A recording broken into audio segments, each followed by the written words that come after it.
కలుగునుగాక. హల్లెలూయా. ప్రియమైనటువంటి దేవుని పిల్లలారా, మరి దేవుని యొక్క సన్నిధిలో మనం కూర్చొని ఉన్నాం. దేవుని యొక్క వాక్యాన్ని మనం జాగ్రత్తగా వింటూ ఉన్నాం. ప్రతి ఆదివారము అనగా పునరుద్ధానపు ఆరాధనలో ప్రభువుని ఆరాధించాలి. ఇక్కడ రెండు విషయాలు కనపడుతూ ఉన్నాయి. ఒకటి దేవునిని పూజించడము, రెండవది ఆరాధించడం. పూజించడము అనగా దేవునిని మనము ప్రసన్నం చేసుకోవడం, అనగా దేవా నువ్వు నాకు మరి ఖచ్చితంగా నన్ను దర్శించు ప్రభువా, నాతో ఉండు ప్రభువా, నీ యొక్క ముఖ దర్శనాన్ని నాకు చూపించు అని ఆ ప్రభువును మనం పూజించడం అంటారు. దాన్ని దేవుణ్ణి ఆరాధించడము అని అనేటువంటి ఏంటంటే, దర్శించినటువంటి దేవుని యొక్క ముఖ కాంతిని అనేకులకు మనము ప్రచురము చేస్తూ ఆ ఆత్మ చేత మనము మండుచున్నటువంటి దివిటి వలె వెలుగుటకు దేవుని ఆరాధించాలి. ఈ రెండు విషయాలు చాలా మందికి దీని గురించి పూర్తి జ్ఞానము కానీ దాని గురించినటువంటి అవగాహన కానీ లేకపోవటం అది ఎంతో మనకి బాధాకరం. ఇక్కడ ప్రభువుని మనము పూజించడము, ఆరాధించడము ఈ రెండు మనం చేయాల్సిందే. అందుకనే వాళ్ళు ఏమంటున్నారు అని అంటే, మనము దేవుని యొక్క విధానాన్ని మనం చూసినప్పుడు జ్ఞానులు కూడా ఆ రోజున మరి ప్రభువుని చూడడానికి వచ్చినప్పుడు వాళ్ళు అంటున్నారు, ఆయన లోకానికి రక్షకుడుగా పుట్టినవాడు, యూదుల రాజుగా పుట్టినవాడు ఎక్కడున్నాడో ఆయన మేము కలవడానికి వచ్చాము, అదిగో ఆ నక్షత్రం మాకు చూపించింది దారి, మరి ఆయన మేము పూజించడానికి వచ్చాము, మాకు చెప్పండి అని హేరోదును అడుగుతారు. వాళ్ళు హేరోదు కూడా ఆయన అంటాడు, మీరు ఎక్కడున్నాడో చూసి మీరు కూడా ఏం చేస్తారంటే నాకు వచ్చి చెప్పండి, నేను కూడా వెళ్ళి ఆయన పూజిస్తాను అంటున్నాడు. ఆయనను పూజించడం అంటే ఆయన ముఖ దర్శనాన్ని చేయడం అన్నమాట దాని అర్థం. వీళ్ళు వెళ్ళారు, ముఖ దర్శనం చేశారు, ఆయన్ని పూజించారు. ఆయన పూజించడానికి వెళ్ళినప్పుడు వీళ్ళు ఏం చేశారు అని అంటే, వీళ్ళు చేసింది వెళుతూ వెళుతూ బంగారము, బోళము, సాంబ్రాణి తీసుకునేలారు. సాంబ్రాణి దేవునికి ఆగ్రాణించడానికి, బంగారము ఆయనను గణపరచడానికి. మరి మనం చూసినట్లయితే ఆ యొక్క మరి ఆయనను ఆరాధించడానికి బోళము అనగా ఆయన మరణమును సూచించడానికి. అంటే దేవుడు ఆ బోళము చేత బోళము అనగా చేదు, బంగారము అనగా విలువైనది, సాంబ్రాణి అనగా పూజింపదగినది. ఈ మూడు విషయాలు అక్కడ ఏకకాలములో జరిగించారు ప్రియ దేవుని పిల్లలారా. అందుకనే మనం చూసినట్లయితే ఆ యొక్క ఏకకాలములో జరిగినటువంటి ఆ యొక్క విషయము అనగా పుట్టడము, ప్రజలందరి కోసము మనడము, ఆ ప్రజలందరి కోసము మరణించడము. ఈ మూడు విషయాలు, ఆ యొక్క బంగారము, ఆ యొక్క సాంబ్రాణి, ఆ యొక్క బోళము, ఈ మూడిట్లో మనకి కనబడుతుంది గనక మనం గుర్తుపెట్టుకోవాలి. అందుకనే ఇక్కడ మనము ఈరోజు చదివినటువంటి వేదభాగము 16వ అధ్యాయము కీర్తన గ్రంథములో మనము చూస్తే అంటాడు, దేవాని శరణుజొచ్చి ఉన్నాను, నన్ను కాపాడుము అంటున్నాడు. ఏమన్నాడు ఆయన? దేవా నీ శరణుజొచ్చి ఉన్నాను, నన్ను కాపాడుము. ఈ వెళ్ళినటువంటి ఈ ముగ్గురు జ్ఞానులు కూడా వాళ్ళు దేవుని దగ్గరకు వచ్చి అంటున్నారు, నీ శరణుజొచ్చి ఉన్నాము, మమ్మల్ని కాపాడయ్యా. వాళ్ళు చేసినటువంటి ప్రార్థన కాపాడుట. దేవుడు కాపాడే దేవుడు, ఆయన కాపాడే దేవుడు, ఆయన కాచి కాపాడుచున్నటువంటి దేవుడు, ఆయన మనకు కాపరి అయి ఉన్నాడు. ఆయన కాపరిగా భూలోకానికి వచ్చాడు. ఆయన మనుజావతారముతో మనల్ని కాపాడుతున్నటువంటి దేవుడు ఆయన. దేవునికి స్తోత్రము కలుగునుగాక.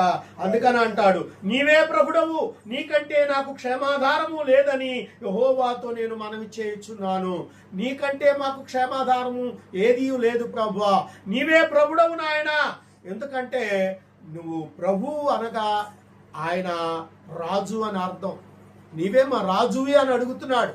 ప్రభు అను మాటకు అర్థము రాజు అని అర్థం. ఆయన మన పరిపాలించే రాజు. మాకు క్షేమాధారం ఏది? నీవు మాకు క్షేమం కలుగజేసేవాడవు. పూజించే విధానంలో కూడా దేవుణ్ణి అడగాలి. ఎవరిని అడుగుతున్నారు? యేసు ప్రభువుని పూజించడానికి వచ్చినటువంటి ఈ యొక్క జ్ఞానులు కూడా యెహోవాను వేడుకుంటున్నారు. యెహోవా అనగా తండ్రి అయిన దేవుడు, ఆయన కుమారుడుగా ఈ భూలోకానికి వచ్చినటువంటి ఈ యేసుక్రీస్తు ప్రభువుని వారు పూజిస్తున్నారు.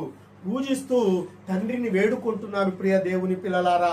అందుకనే ఇక్కడ మనం చూస్తే ఆయన అంటున్నాడు, ఏమంటాడు, ఆయన వీళ్ళు చేసినటువంటి ప్రార్థన ఆలకించాడు. ఆలకించినటువంటి దేవుడు మాట్లాడుతున్నాడు ఏమంటే, నేను ఇలా భూమి మీద ఉన్న భక్తులే శ్రేష్ఠులు, వారు నాకు కేవలము ఇష్టులు. దేవునికి స్తోత్రం. దేవుని పూజించేటప్పుడు మనం పూజ చేస్తే, ఆయన పూజించినప్పుడు ఆయన అంటున్నాడు, ఈ లోకంలో ఉన్నటువంటి భూమి మీద ఉన్న భక్తులు శ్రేష్టమైన వారు నాకు కేవలము ఇష్టులు అంటున్నాడు. ఆ పసిబిడ్డగా పుట్టినటువంటి ఆ యొక్క బాలుడైనటువంటి దేవుడు కూడా ఆయన అంటున్నాడు, ఆయన కుమారుడు అంటున్నాడు, మీరు నాకు కేవలం ఇష్టమైన వారు, మీరు నన్ను పూజిస్తానికి వచ్చినందుకు మీకు వందనాలు చెప్తున్నాడు. దేవునికి స్తోత్రము కలుగును గాక. ప్రియమైనటువంటి దేవుని పిల్లలారా, దేవునికి దృష్టిలో మనం కేవలము ఇష్టలమై ఉన్నాం. కేవలము ఇష్టలము. ఆయనను పూజించే విషయంలో ఏమాత్రము కూడా తడబాటు లేకుండా మనం పూజించాలి. ఏమాత్రము కూడా ఎడబాటు లేకుండా ఆయనతో కలిసి ఉండాలి. ఏమాత్రము కూడా ఆయనను సేవించుటలో మనము ఏమరుపాటు లేకోకుండా ఆయనను ఆరాధించాలి. ఆరాధించడము ఈరోజు మనము నేర్చుకుంటున్నటువంటి పాఠము. మనము దేవుణ్ణి పూజ చేస్తున్నాం ఎన్నాళ్ళ మట్టి. దేవుడు నీకు దర్శనం ఇచ్చాడా? దేవుడు నీతో మాట్లాడా? దేవుడు నీ కుడి భుజం మీద చెయ్యి వేశాడా? ఇదిగో ఆయన నిన్ను నిమిరాడా? ఆయన నీతో ఏం మాట్లాడాడు? ఒక్కసారి ఆలోచించుకో ప్రియ దేవుని పిల్లలారా. గుడికి వెళ్తున్నామా, వస్తున్నామా, ఇది కాదు. దేవుని యొక్క సన్నిధిలో మనం ఉన్నామా, అది కాదు. నీవు ఆచరించుకుంటున్నామా, అది కాదు. నేను కానుకలు ఇస్తున్నానా, అది కాదు. నేను దశంభాగాలు ఇచ్చానా, అది కాదు. ప్రియమైన దేవుని పిల్లలారా, దేవునిని ఆరాధించడం, దేవుని పూజించడం. ఆదివారం వెళ్తున్నాము అని అంటే, ఆదివారం ఎందుకు వెళ్తున్నావు? దేవునిని పూజించడానికి. అది గుర్తుపెట్టుకోవాలి. దేవుని పూజించడానికి వెళ్తున్నావు. నువ్వు పూజించడానికి వెళ్ళే నీవు ఏం తీసుకొని వెళ్తున్నావు? దేవుని సన్నిధికి ఏం తీసుకెళ్తున్నావు? బంగారాన్ని, బోళాన్ని, సాంబ్రాణిని నువ్వు తీసుకొని వెళ్తున్నావా? సాంబ్రాణి అనగా ప్రార్థనా ధూపము. దేవునికి ధూపం వేయాలి.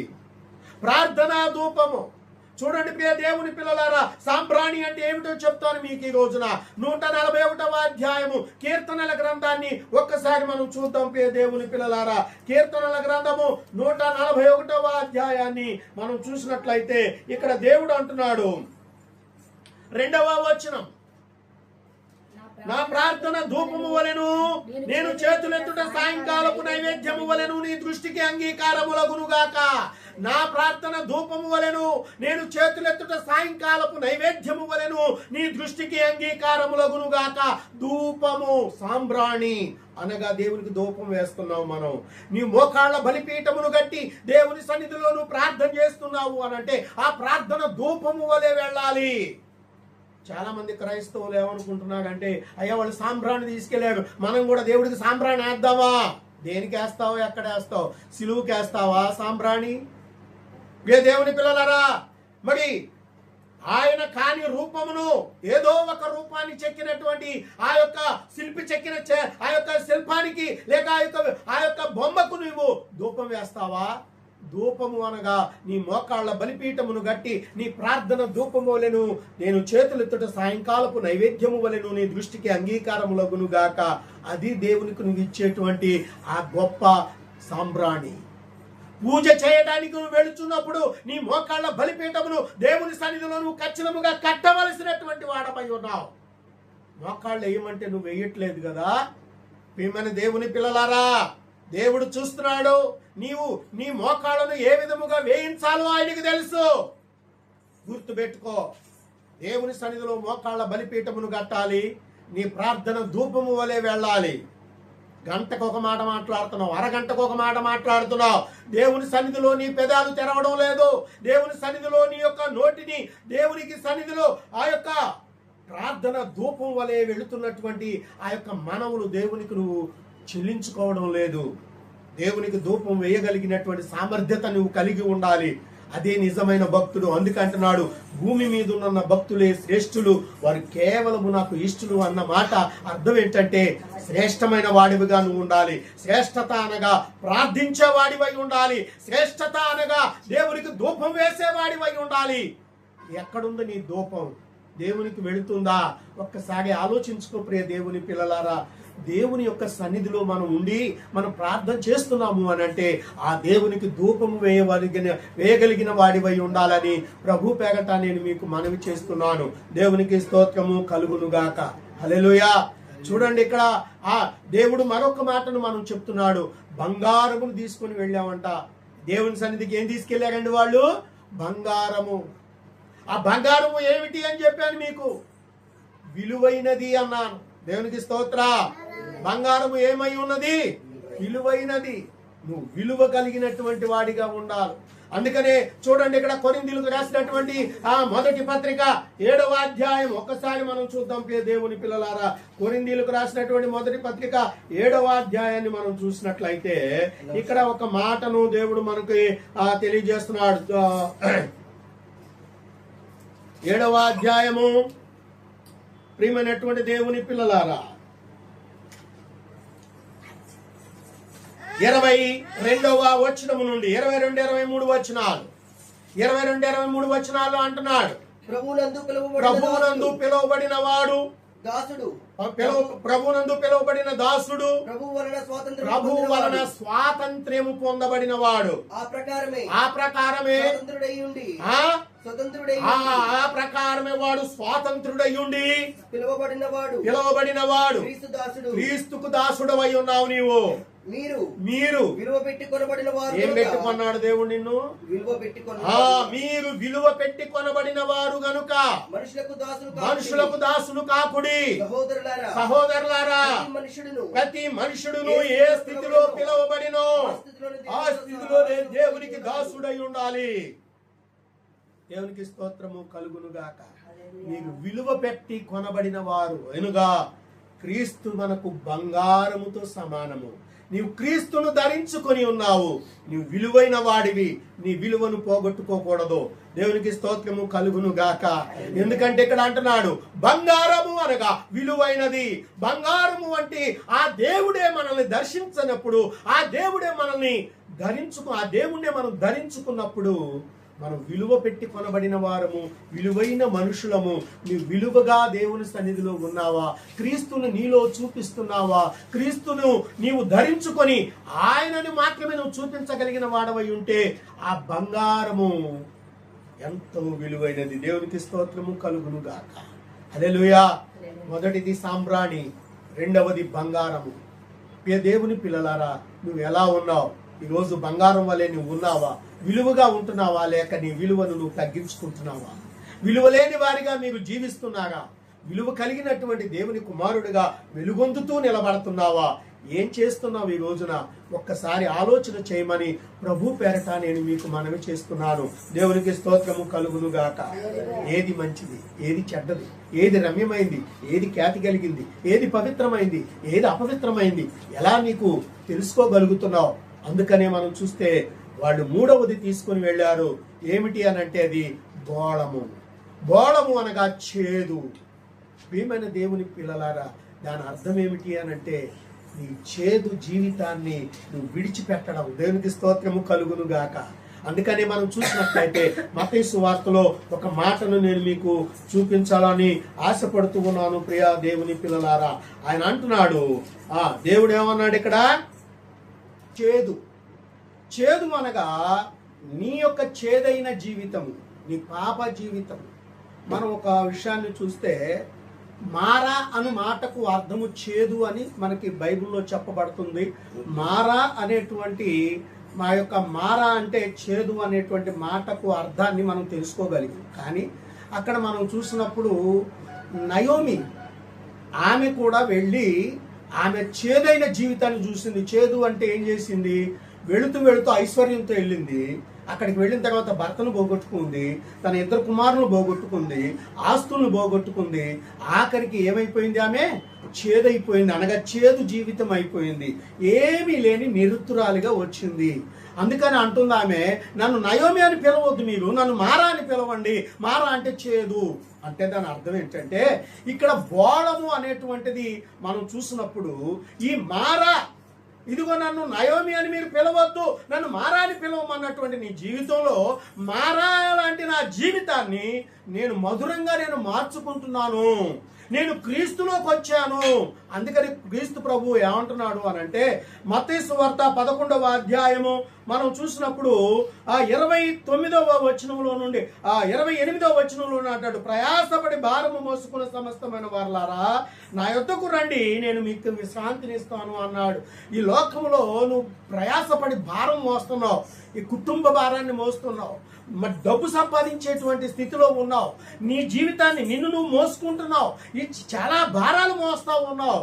ఈ భారం అంతటిని కూడా ఆయన అంటున్నాడు, నీ భారం నా మీద వెయ్యి, నేను మోస్తాను, నేను సాత్వికుడను, దీన మనసు గలవాడను నేను. కాబట్టి నువ్వేం చేస్తావు అని అంటే, నీ భారం అంతా నా మీద ఏమన్నాడు, అయ్యా నా పాపాలన్నీ ఆయన ఎలా మోస్తాడు అని అంటున్నావేమో. చూడండి, ఇక్కడ యోహాను సువార్త 1వ అధ్యాయము 29వ వచనం నుండి చూసినట్లయితే, ఇదిగో మరునాడు యేసు తన యొద్దకు రాగా చూసి, ఇదిగో లోక పాపమును మోసుకొని పోవచ్చున్న దేవుని గొర్రె పిల్ల. ఏం మోసుకొని వెళ్తున్నాడంట ఆయన? ఈ లోక పాపాలన్నీ కూడా ఆయన మోసుకొని వెళ్తున్నాడంటండి. బోళము అనగా నీ చేదైన జీవితాన్ని ఆయన మీద వేసుకొని మోస్తున్నాడు. నీకు స్వచ్ఛత కలిగినటువంటి జీవితాన్ని నీకు ప్రసాదిస్తున్నాడు. అందుకనే యోహాను ప్రవచిస్తున్నాడు, లోక పాపములను మోసుకొని పోవచ్చున్న దేవుని గొర్రె పిల్ల. ఆయన అంటున్నాడు, ఆయన నా వెనక ఒక మనుషుడు వచ్చుచున్నాడు, ఆయన నాకంటే ప్రముఖుడు గనక నాకంటే మొదటి వాడాయను. నేను ఎవరి గురించి చెప్తున్నో ఆయనే ఈయన. నేను ఆయనను ఎరుగనైతిని గాని ఆయన ఇశ్రాయేలీయులకు ప్రత్యక్షమగుటకు నేను నీళ్లలో మీకు బాప్తిస్మం ఇచ్చుచూ వచ్చాను, కానీ ఆయనైతే ఆత్మతో మీకు బాప్తిస్మం ఇస్తాడు అన్నాడు. దేవునికి స్తోత్రము కలుగును గాక. హల్లెలూయా. నీళ్లలో బాప్తిస్మం ఇచ్చుటకు నన్ను పంపినవాడు, నేను ఎవరి మీద దేవుని యొక్క ఆత్మ దిగి వచ్చుట చూతునో పరిశుద్ధాత్మతో బాప్తిస్మం ఇచ్చుచున్నాడని వారితో చెప్పాను. ఈయనే దేవుని కుమారుడని నేను తెలుసుకొని సాక్ష్యం ఇచ్చి తిని అన్నాడు. దేవునికి స్తోత్రము కలుగును గాక. నేనైతే నీళ్లలో మీకు బాప్తిస్మం ఇస్తున్నాను, ఆయనైతే ఆత్మలో మీకు బాప్తిస్మం ఇచ్చును అన్నాడు. నీవు పరిశుద్ధాత్మను పొందుకొనుటకే నీ చేదైన జీవితాన్ని మోయడానికి ఆయన వచ్చాడు ఈ భూమి మీదకి. అదే బోళమునకు అర్థము ప్రియ దేవుని పిల్లలారా, అదే బోళమునకు అర్థము. నీ భారాన్ని ఆయన మోస్తున్నాడు, కానీ ఈ సువార్త భారాన్ని నువ్వు మోయగలుగుతున్నావా? పరిశుద్ధ భారాన్ని నువ్వు మోయగలుగుతున్నావా? పరిశుద్ధత కలిగి నేను జీవించడానికి నేను సిద్ధపాటు కలిగి ఉన్నాను అని నువ్వు దేవుని దగ్గర చెప్పుకోగలుగుతున్నావా? ఓ ప్రియమైనటువంటి దేవుని పిల్లలారా, ఈ రోజున మనం చూస్తే బైబిల్ గ్రంథం మనతో మాట్లాడుతుంది. భూమి మీద ఉన్న భక్తులే శ్రేష్ఠులు, వారు నాకు కేవలము ఇష్టలు అని ఆయన చెప్పాడు. ఈ రోజు కాదు, ఆ రోజునే చెప్పాడు ఆయన. దేవునికి స్తోత్ర. ఆ బోసి నవ్వులో ఉన్నటువంటి అర్థం